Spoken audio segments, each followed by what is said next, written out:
కని పెంచిన బిడ్డలు నా మీద తిరగబడుతూ ఉన్నారు. యోచన అదే కదా మొదటి పట్టణంలో చూస్తూ ఉన్నాం. ఆ యొక్క ప్రజలు, ఇశ్రాయేల్ ప్రజలు ఎర్ర సముద్రాన్ని దాటి వచ్చామన్న ఇంకిత జ్ఞానాన్ని మర్చిపోయారు. దేవుడు ఇప్పటి వరకు మాకు ఇది ఇచ్చారన్న దానిని మర్చిపోయారు. ఏమంటూ ఉన్నారు?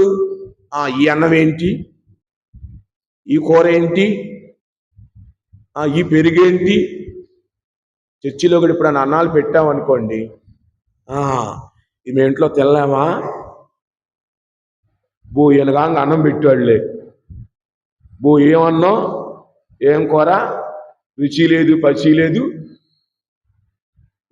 ఇంట్లో తినేవాళ్ళంగా. మనమందము అనకపోయినా బయటికి వెళ్ళిన తర్వాత అనేవాళ్ళు ఉంటారు. మానవుడు కేవలము రొట్టె వలననే జీవింపడు, దేవుని వస్తుకు ప్రతి వాక్కు వలనను జీవించాలని మాటను మర్చిపోయి గొనుగుతూ ఉంటాం. ఈయనగాంగ పెట్టాడులేండి అన్నం, సంఘంగానే పెట్టిందిలేండి అన్నం ఫాదర్ గారు పెట్టలా. మీరిచ్చిన దానిని బట్టి, సంఘము వేసుకున్న డబ్బులను బట్టి సంఘస్థులే పెట్టుకున్నాం, మనం ఇక్కడ కలుస్తున్నాం అనుకున్నాం. దాన్ని మర్చిపోయి అదా ఇదా గుడ్డు కూర్చొని మాట్లాడు.